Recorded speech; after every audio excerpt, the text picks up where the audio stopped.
vale la pena que le demos una repasadita a este tema que es tan interesante e importante en el acontecer del médico. Vamos a hablar de los mecanismos reguladores del dolor. Primero, algo que deberíamos haber puntualizado cuando hablábamos de docentes, que es el dolor. ¿Ustedes recuerdan? El dolor rápido lo percibimos con nuestra corteza anestésica.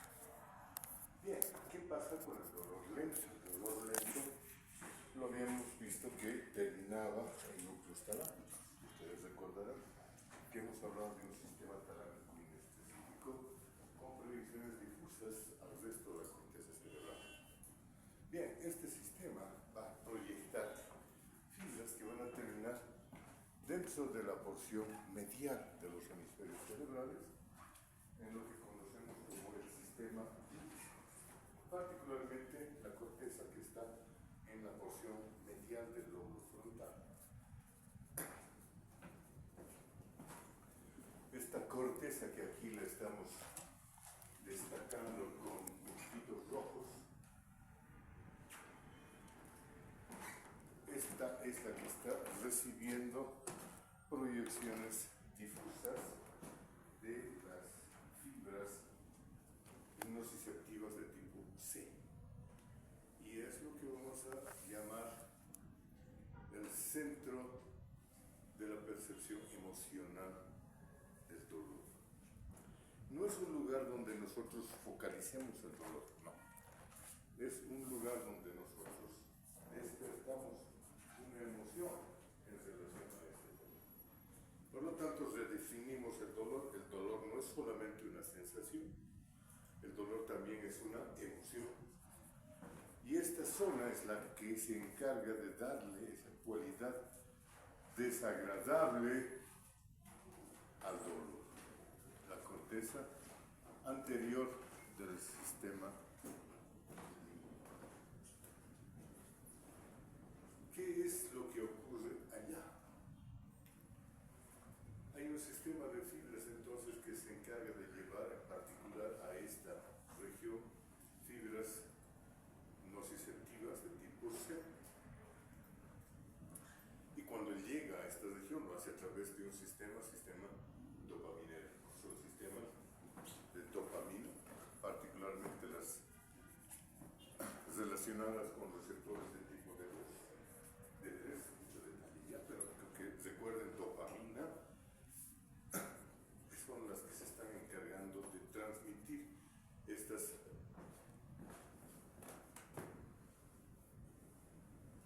sensaciones nociceptivas. En los sistemas a donde están llegando las fibras nociceptivas de tipo C, hay un tipo particular de receptores. Son los receptores sodio voltaje dependientes 1.7, que tienen de particular esta categoría de receptores ionótropos, porque son receptores ionótropos. Son canales que se abren específicamente cuando hay estimulación de tipo C, vale decir, nociceptiva. Y cuando estos canales se abren, pues nosotros percibimos el dolor. Entonces, de los canales que hemos mencionado relacionados con la percepción del dolor, ustedes recuerdan, hemos hablado de dos canales ionótropos, ¿sí? Los RTPA y los AFIS, y un canal metabótico. Hay este otro tipo de canal ionótropo del sodio, son voltaje dependientes para sodio, que son encargados de generar la percepción del dolor, particularmente de sus componentes emocionales. Hay una correlación entre estos canales sodio voltaje dependientes y los canales potasio voltaje dependientes. Fíjense que cuando ambos están funcionando bien, nosotros podemos percibir el dolor dentro de rangos normales, ni siquiera hipersensivos, ni siquiera disminuidos. Pero cuando estos canales de sodio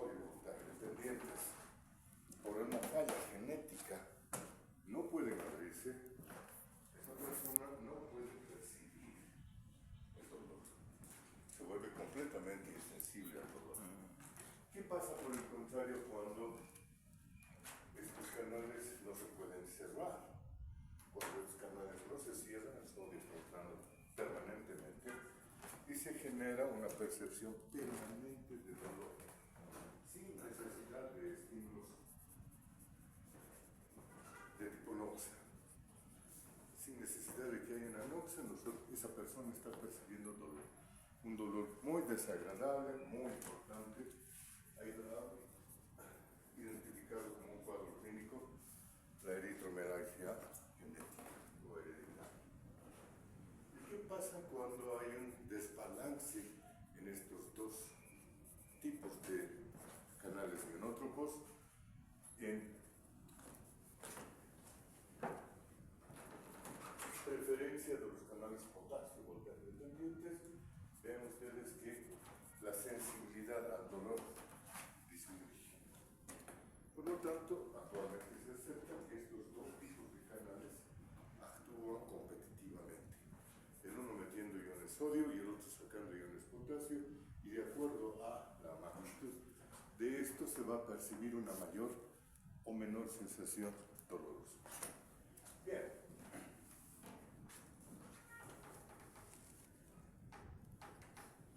Aquí está lo que queríamos remarcar. Tanto es una experiencia sensorial como una experiencia emocional. Y obviamente es de carácter desagradable, que se modula tanto periféricamente como centralmente. Y esa es la parte importante que vamos a ver ahora. Ustedes recordarán cuando hablábamos del dolor, al hablar de las fibras, las terminaciones dolorosas en los tejidos, había todo un conjunto de sustancias que facilitaban y bloqueaban la percepción de la señal. Había una modulación, que en este caso la vamos a llamar periférica, de la sensación dolorosa. Muy bien, ahora vamos a ver que además de eso, hay también una modulación central.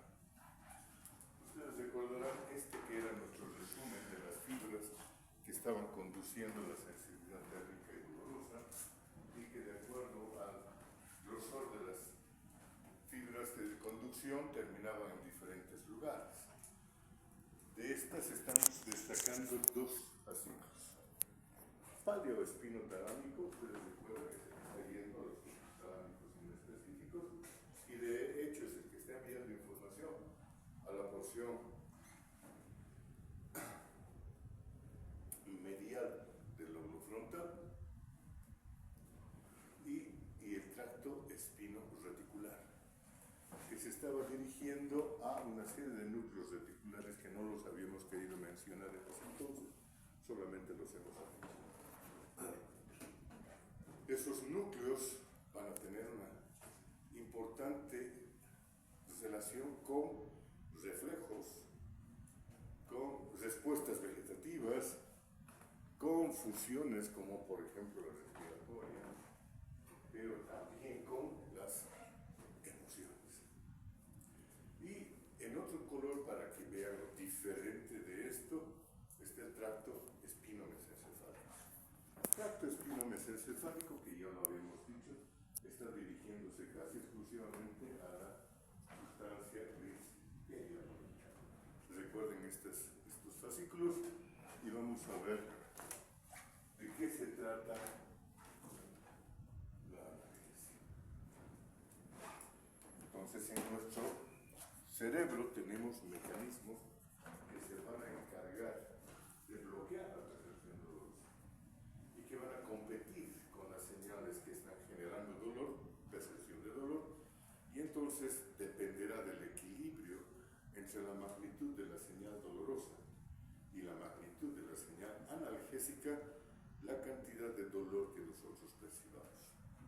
Y ejemplos de esto hay miles. Podemos decir, por ejemplo, ¿qué pasa con los soldados cuando están en una batalla? Cuando están en una batalla, por la descarga adrenal que tienen, a veces no perciben dolor, incluso después de haber perdido segmentos de su cuerpo. Imagínense ustedes un soldado que esté peleando ahí por una explosión, pierde el brazo, la mano, a veces ese sujeto no se da cuenta que ha perdido porque no siente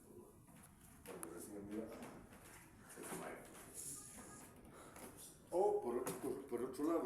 Por ejemplo, imaginen ustedes una madre con un niñito recién nacido, el cual queda atrapado en el interior de un vehículo. No lo puede sacar, está ahí adentro su hijito. Y ese vehículo está empezando a quemarse, empezando a salir fuego. ¿Qué va a hacer esa mujer? ¿Va a decir, socorro? Y no, por favor, que no. Va a ir, no importa el dolor que perciba por la quemazón, va a intentar rescatar a su hijo, sin percibir siquiera el dolor.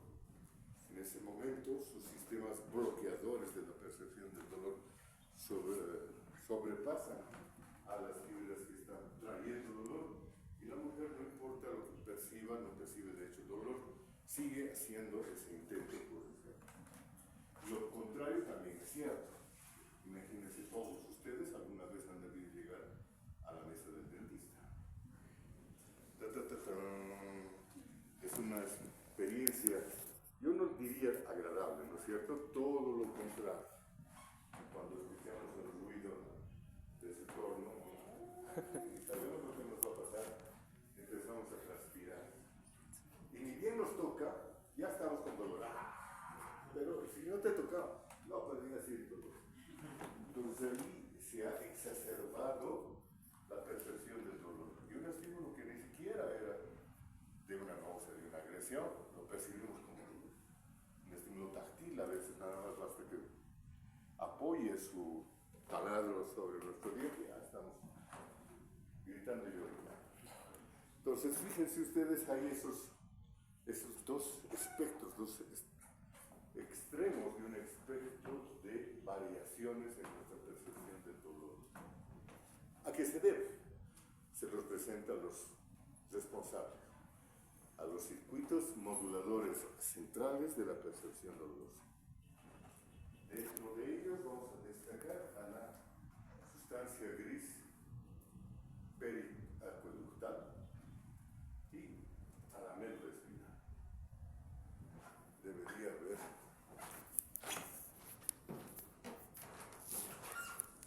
si lo hay, vamos a jugar con esto. Fíjense ustedes en las fibras periféricas que están trayendo estímulos dolorígenos van a llegar al asta dorsal de la médula, donde se van a encontrar las terminaciones del primer sistema de regulación de la percepción dolorosa en el asta dorsal de la médula, que estamos llamando circuitos medulares A. Y después, cuando ya está en su trayecto hacia los núcleos superiores, el otro lugar donde se produce esa modulación es la sustancia gris periacueductal, los circuitos supraespinales. Entonces, esas dos estructuras, no siendo las únicas, son las más importantes en la modulación del dolor. Fíjense que al lado de estas encontramos una serie de otras estructuras relacionadas con la analgesia. Por lo que sea, no las vamos a revisar ahora, las vamos a dejar para dar un poquito de espacio a hablar de las sustancias moduladoras del dolor. Algo que de hecho a nosotros es lo que más nos interesa como médicos de cualquier área. Dentro de estas sustancias moduladoras vamos a hablar de los opioides, por supuesto, los receptores opioides que nosotros tenemos, y de los cannabinoides endógenos y exógenos, porque ahora ya se ha puesto de moda el utilizar derivados del cannabis para modular la respuesta del dolor, para bloquear la respuesta del dolor. Vamos a decir un par de palabras de estas dos categorías de sustancias. Bien, hablemos de los circuitos medulares. El primer sistema de modulación del dolor en el asta dorsal de la médula se llama el sistema del control de la puerta de entrada. En inglés queda bonito, gate control, es una sola palabra redonda. No es una palabra, pero es un solo concepto que queda bien bonito. Pero si lo traducimos, sistema de control de la puerta de entrada, es bastante aparatoso, pero describe finalmente lo que está pasando. Vean ustedes que acá, en el asta dorsal, están confluyendo fibras delgadas de tipo C y A delta a diferentes niveles de asta dorsal y van a terminar en las láminas 1 principal lugar donde están viniendo fibras de tipo A beta, que están transmitiendo señales táctiles, tacto epicrítico. Y esta confluencia va a generar una serie de reacciones a nivel de las neuronas de la cabeza.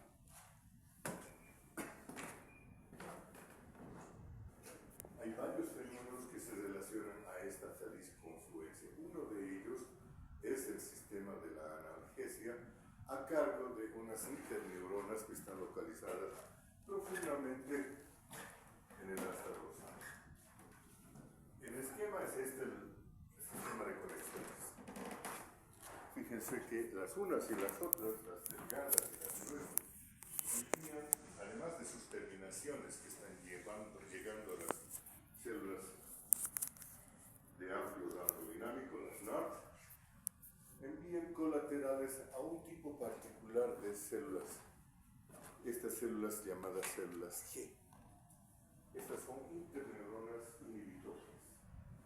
¿Y a quién inhiben? Inhiben a las células NART, las de amplio rango dinámico. O sea que cada vez que una célula G se activa, esta va a provocar una inhibición presináptica sobre las neuronas de amplio rango dinámico. ¿De qué se encargaban las neuronas de amplio rango dinámico? Si ustedes recuerdan en la clase, habíamos dicho que se encargan de transmitir todo tipo de sensaciones, tanto dolorosas como táctiles. ¿Cierto? ¿Lo habíamos mencionado? Ponen cara de que es la primera vez en su vida que están escuchando esto. Y bueno, estas son, por eso se llaman amplio rango dinámico, reaccionan a cualquier tipo de estimulación que les esté llegando de cualquier tipo de estímulos. Entonces, la colateral que están enviando las delgadas y las gruesas va a actuar sobre estas células G. Veamos qué es lo que hace cuando estas células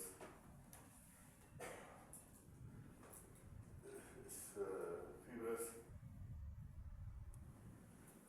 nosotros deberíamos decirles delgadas, pero aquí les están poniendo small, pequeñas, fibras pequeñas, son fibras delgadas. Y large son las gruesas. Que no nos confundamos con la terminología. Vamos a dar otra vuelta a esta cosa.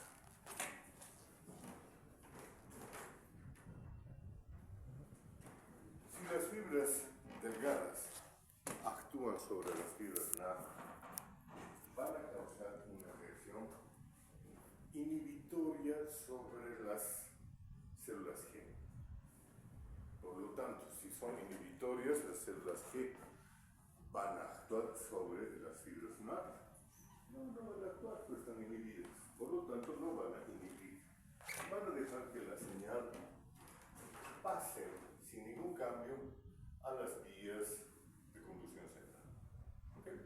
Entonces, cuando una fibra delgada se active, inhibe al inhibidor. Por lo tanto, al inhibir al inhibidor, no hay una reacción sobre las células NART. Y el estímulo atraviesa esta vía intacto, sin ningún cambio. ¿Qué pasa, por el contrario, cuando son las fibras gruesas las que están llegando sobre las neuronas NART? Estas neuronas, estas fibras gruesas, van a activar a las células G al mismo tiempo que activan a las células NART. ¿Qué va a pasar en este caso? Cada vez que en la transmisión de la señal se active esta célula G, esta célula va a inhibir presinápticamente la transmisión que estaba recibiendo de la propia fibra gruesa. ¿Hasta ahí qué importancia tiene? Muy poca, la verdad. Pero ¿qué pasa si es que las activamos simultáneamente? ¿Dónde están? Volveremos atrás. ¿Qué pasa si las activamos simultáneamente? Si se está produciendo una activación de fibras delgadas y al mismo tiempo una activación de las fibras gruesas.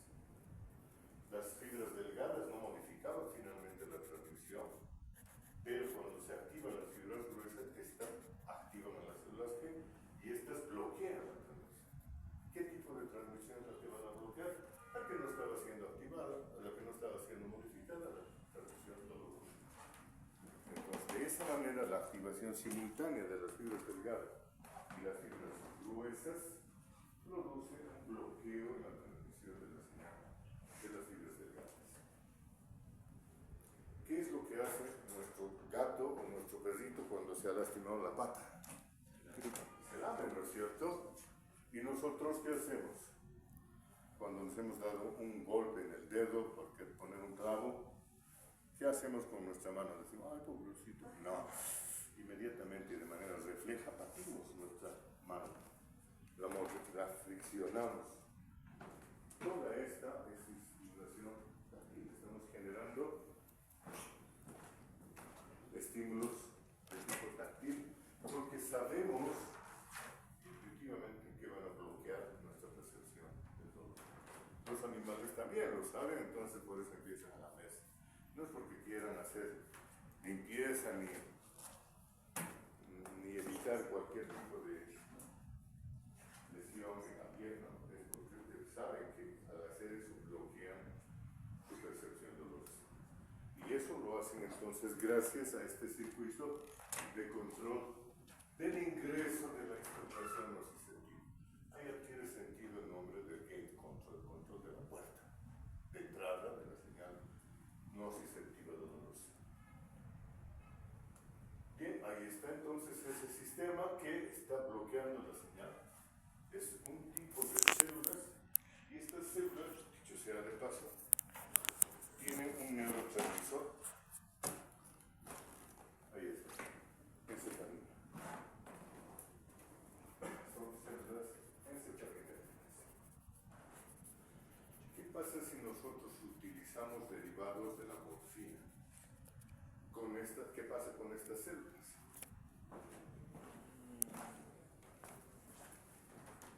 Los derivados de la morfina actúan sobre los receptores encefalográficos. Y entonces se van a activar las células que, ¿y qué pasará como respuesta a la morfina? Bloqueo del dolor. ¿Cuál es la acción más apreciada de la morfina? ¿Cuál era la acción más apreciada de la morfina? El bloqueo de la señal dolorosa. Y es en parte por esta acción periférica. Sin perder más tiempo, vayámonos a los circuitos supraespinales, de los cuales vamos a destacar la sustancia gris periacuoidal. Ahí la tenemos. Este es un corte a nivel mesencefálico. Ustedes recuerdan el perfil típico del mesencéfalo. Estamos hablando de varios núcleos, pero el único de todos estos que nos interesa para este caso es esta región que está envolviendo al acueducto de Smith. Sustancia gris periacuoidal. Ahí su nombre lo dice claramente. ¿Cuáles son las conexiones que tiene esta sustancia gris periacuoidal? Aquí las estamos destacando con una serie de fibras. Empecemos desde la periferia. En rojo tenemos identificadas a las fibras nociceptivas que con con esa letra A, están trayendo información nociceptiva de la periferia. Fíjense que cuando llegan a la médula, hacia su sinapsis, hay unas neuronas de relevo que envían señal a través del tracto espino-mesencefálico. El cual va a subir sin ningún otro cambio hasta la sustancia gris periacuoidal. No es el único tracto de relevo, también tenemos los tractos espino-reticulares. Ustedes los recuerdan, los hemos mencionado, los hemos traído a recuento, y estos tractos espino-reticulares van a terminar en la formación reticular del bulbo y de la protuberancia. Nos interesa la formación reticular del bulbo. En la formación reticular del bulbo vamos a encontrar que esas fibras terminan sobre una colección de núcleos de la formación reticular. Y ahí arriba los tenemos identificados.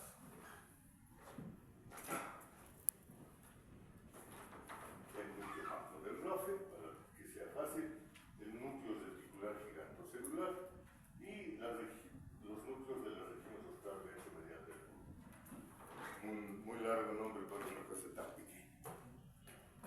ahí están haciendo su estación de relevo, ahí terminan de hecho, y van a activar esa formación reticular. Muy bien, resulta que estos contingentes de fibras, las que nos interesan son las que están llegando a la sustancia gris periaguda. De esta sustancia gris periaguda van a salir fibras descendentes que van a bajar sobre la misma formación reticular pulpar y van a confluir sobre estos núcleos donde están llegando la información nociceptiva aferente. Los mismos núcleos, entonces núcleos macrocelular, el núcleo de radio media, el gigante celular, el ventromedial, están llegando. Y estas fibras son de tipo encefalinéticas. Generan endorfinas encefalinas y por lo tanto tienen un efecto sobre esas neuronas de relevo. Bien, cuando estas neuronas de relevo son activadas por estas fibras descendentes disparan disparan una señal que baja, que continúa bajando hasta la médula espinal. Van a bajar por medio del tracto dorsal esas fibras y van a confluir sobre el asta dorsal de la médula. Estas son fibras serotoninérgicas. Entonces, una vía compuesta, fíjense, por un lado fibras descendentes de la sustancia gris, que son encefalinéticas y endorfinérgicas, generan endorfinas y encefalinas, y por otro lado una vía que genera serotonina. ¿Qué pasa cuando llegan a la asta dorsal de la médula? Aquí tenemos sintetizada esa información. En morado están representando esas fibras descendentes que van a confluir sobre otras interneuronas que también son encefalínérgicas. Y estas interneuronas son también inhibitorias.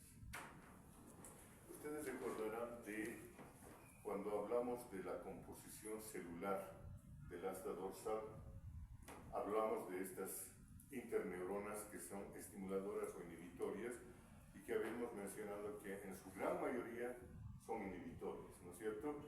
Una parte de esas interneuronas inhibitorias la acabamos de ver con el sistema de control de la puerta de entrada, y esta es otra parte más de las interneuronas inhibitorias que están recibiendo información descendente de la formación reticular pulpar. Entonces, activan a estas interneuronas que segregan encefalina. ¿Y qué van a hacer esas? Van a bloquear la transmisión de las señales dolorosas. Entonces tenemos ese doble juego. Algo más de esto, no hay nada más. Ese doble juego de activación de los sistemas de bloqueo de la señal dolorosa. Volviendo atrás.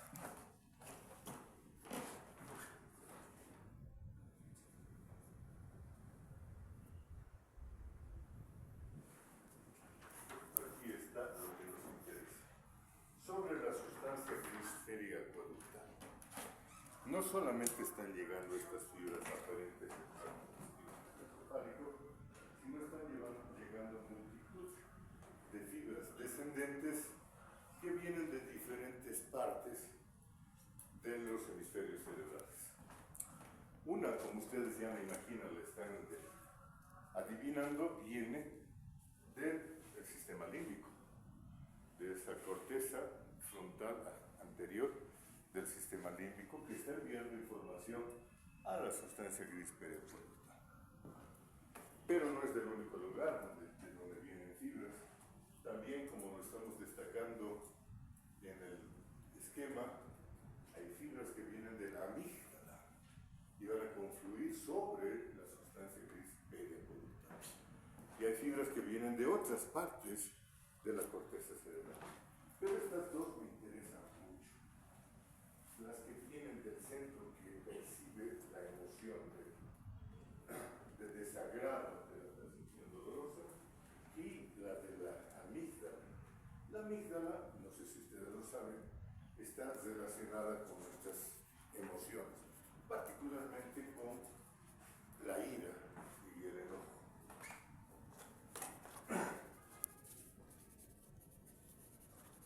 Cuando percibimos alguna injusticia en la vida, todos nos enojamos. Y cuando nos enojamos, lo hacemos porque hemos activado a nuestra amígdala. La amígdala entonces es el centro encargado de generar esa emoción, el enojo. Y fíjense ustedes estas conexiones de la amígdala sobre la sustancia periacueductal son las que se están encargando del bloqueo que la sustancia gris va a ejercer sobre la señal nociceptiva. Esos soldados en combate estaban con esa emoción, estaban enojados, estaban con ira. Y eso es lo que bloquea la señal. La activación de esa vía descendente, entonces puede controlar, puede bloquear completamente todas las señales nociceptivas que están llegando a diferentes lugares. Por el otro lado, la señal que viene de la porción anterior medial del sistema límbico, la que está relacionada con la percepción de lo desagradable del dolor, tiene un efecto también sobre la sustancia gris periacueductal, pero ese es probablemente un efecto contrario. Nosotros cuando estamos temerosos de algo activamos más esa zona y bloqueamos a la sustancia gris periacueductal. Por lo tanto, la transmisión de las señales de dolor se exacerba, percibimos más el dolor. Entonces, cuando hablamos de modulación, nos estamos refiriendo al juego que la sustancia gris periacueductal tiene en las aferencias, unas excitatorias, otras inhibitorias. Y del resultado de quién esté ganando la pelea es que nosotros vamos a dejar o no vamos a dejar pasar el dolor hacia nuestros centros superiores. Y de ahí viene la modulación que se hace de la señal dolorosa. ¿Ok? Además de la modulación periférica que hemos visto por las fibras gruesas. Entonces, si sumamos la modulación central y la modulación periférica, vamos a ver que el que nosotros percibamos una señal dolorosa es muy variable y depende de muchos estímulos, tanto periféricos como centrales. Y estos son los centrales, por si acaso, los periféricos no los hemos visto ahora porque los vimos en la primera clase del 12 de septiembre. No vienen al caso. Ahora, ¿cuál es el interés de esto? Estas vías y esta modulación son muy susceptibles a la influencia de fármacos. Por ejemplo, cuando usamos los analgésicos opioides. ¿Cuáles son los analgésicos opioides? Aquellos que actúan sobre los receptores del sistema opioide. Y ahí vamos a entrar a los péptidos opioides. Nosotros generamos nuestros propios analgésicos, todos ellos pertenecen a un grupo particular de neurotransmisores peptídicos, o sea, proteicos, que van a actuar sobre receptores localizados en las propias vías nociceptivas. Y aquí están tres categorías de ellos. Uno, las encefalinas, otro, las endorfinas, y otro, las dinorfinas, de las que muy poco se habla. Las más famosas son las encefalina y la endorfina. En este diagrama se está viendo cómo los receptores, una gran cantidad, una gran variedad de receptores están en la superficie de la membrana de las fibras nociceptivas o las células nociceptivas. Lo único que yo quiero destacar de esto es la subtividad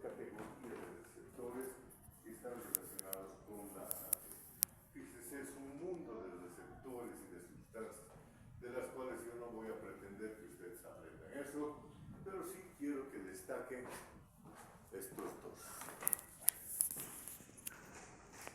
Los receptores NET, se los presento, son los más importantes en el bloqueo del dolor. Y detrás de los receptores MU están los receptores kappa.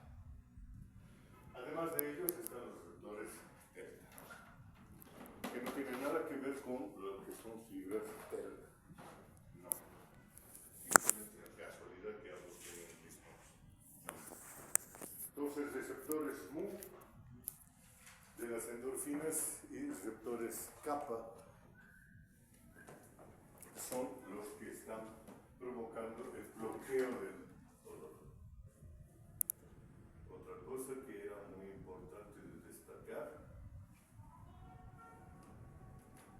sobre estas regiones de la sustancia gris están entonces actuando los receptores de las endorfinas y encefalinas, y también sobre ellas están actuando un grupo de sustancias.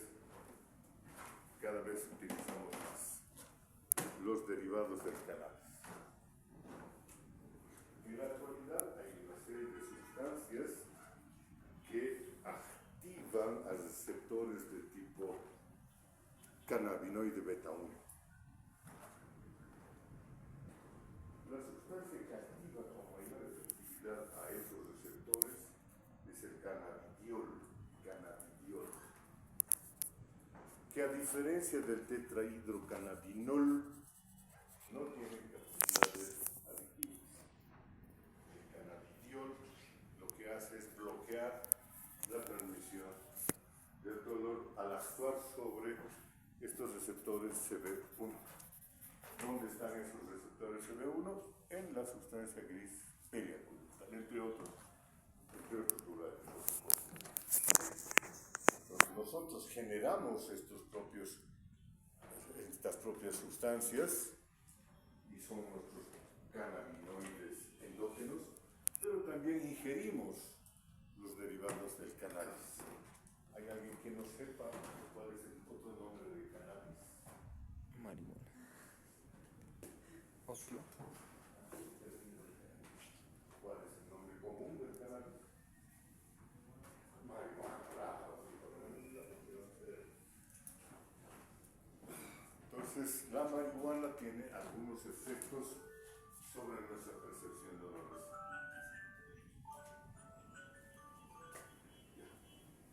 Con esto prácticamente hemos terminado. Vamos a estos 12 minutos dedicarnos a nuestros controles de lectura. Veamos, empiezo con la primera pregunta. ¿Qué tipo de receptores transducen la sociedad lácteo-epiglicémica? ¿Tú mismo? Tipo de receptores que transducen la sensibilidad táctil epicrítica.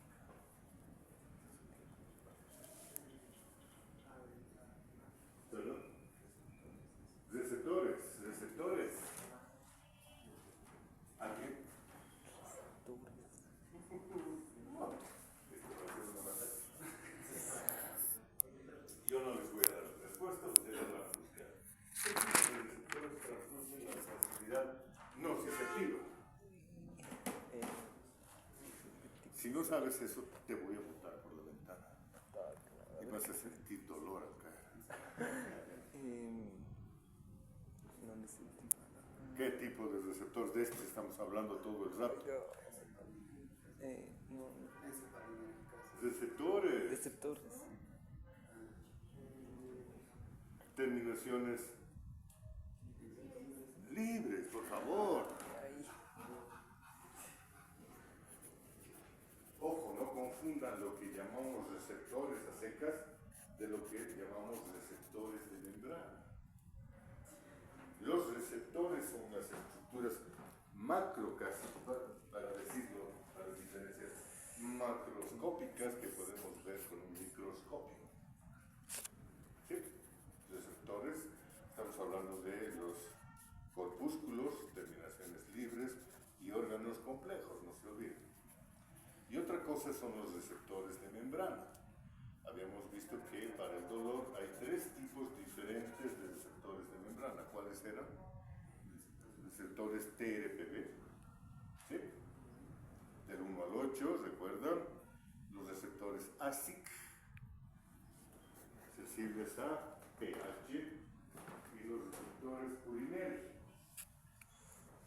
¿Los recuerdan?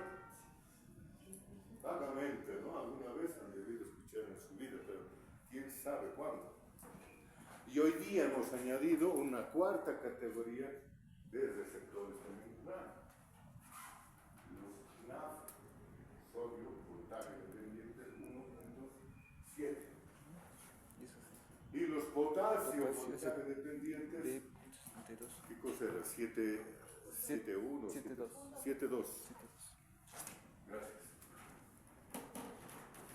Esto es una pregunta con trampa. ¿Qué región corporal inerva el dermatoma T10? T10. Sí. Pero ¿cuál sería el punto de reparo de esta zona, de este dermatoma? ¿El ombligo? ¿Perdón? El ombligo. El ombligo, exactamente.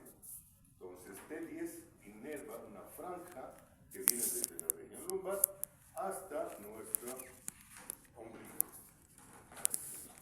El dermatoma T10 inerva el ombligo. Y este es el punto de separo para separar los dermatomas superiores de los inferiores. Por si acaso, peguenle una revisadita a los dermatomas notables. No los hemos mencionado, pero hay unos 5 o 6 dermatomas que los llamamos dermatomas notables, que nos sirven de guía para localizar las raíces dorsales que transmiten señales nociceptivas o no nociceptivas, táctiles, y sirven para el examen neurológico. ¿Okay? Revísenlos. Vamos a incluir eso en el examen. Tú, por favor, ahorita. La siguiente. ¿Dónde se localiza la lámina 2 de Renzi? ¿Cómo se llama? No me acuerdo. No, haz el esfuerzo. No te escapes tan fácil.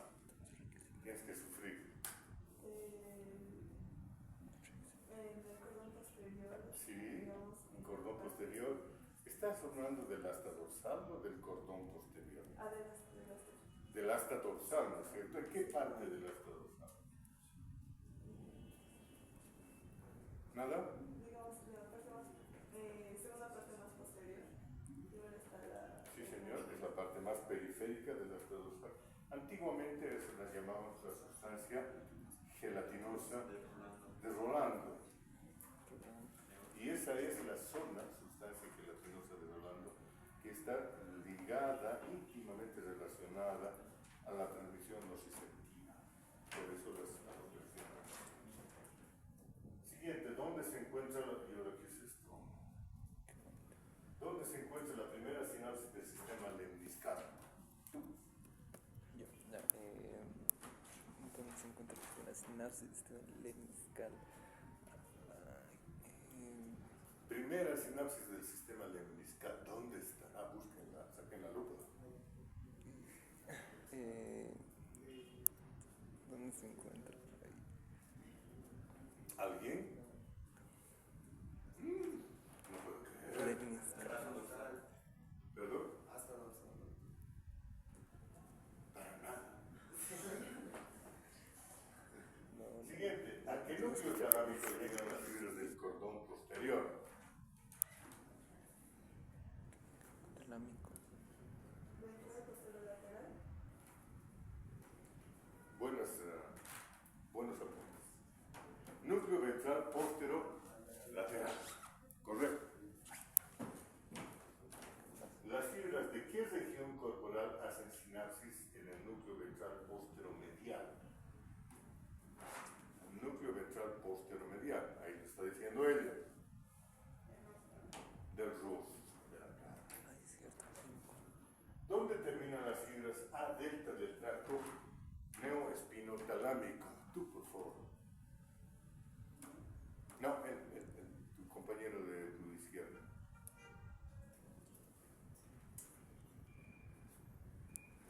La de al lado lado, la del otro lado, alguien que por favor nos diga eso. Nada. Tracto neoespinotalábico. Su nombre lo está gritando así, a voces ya. ¿Dónde terminan esas fibras? ¿Dónde termina esa vía, perdón? En el rostro. Región de... Evidentemente las fibras como tales van a terminar en el núcleo ventral posterolateral del tálamo, pero la vía va a continuar y va a terminar en la corteza somestésica primaria. Entonces, vamos a discriminar bien lo que son las fibras A delta y lo que son la vía, ¿ok? La vía del tracto neoespinotalámico. Porque las fibras van a terminar en esa estación de relevo, núcleo ventral postero lateral del tálamo. Pero la vía va a terminar más arriba, porque no solamente involucra a esas fibras A delta, a todas las fibras que están llegando hasta el destino final, que es la corteza somestésica primaria. Y finalmente, ¿qué tipo de fibras inervan a los mecanonociceptores? ¿Qué tipo de fibras inervan a los mecanonociceptores?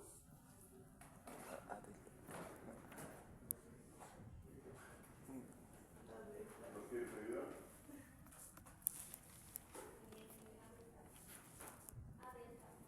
A delta, dice el compañero. Ahí está. Esta es trampa, ¿eh? Se va a pasar toda la cosa. Pueden ver respuestas a sus preguntas. Rápidamente la foto. Ay, bueno, está bien. Ya lo veo. Tipos de receptores transducen la sensibilidad nociceptiva, las terminaciones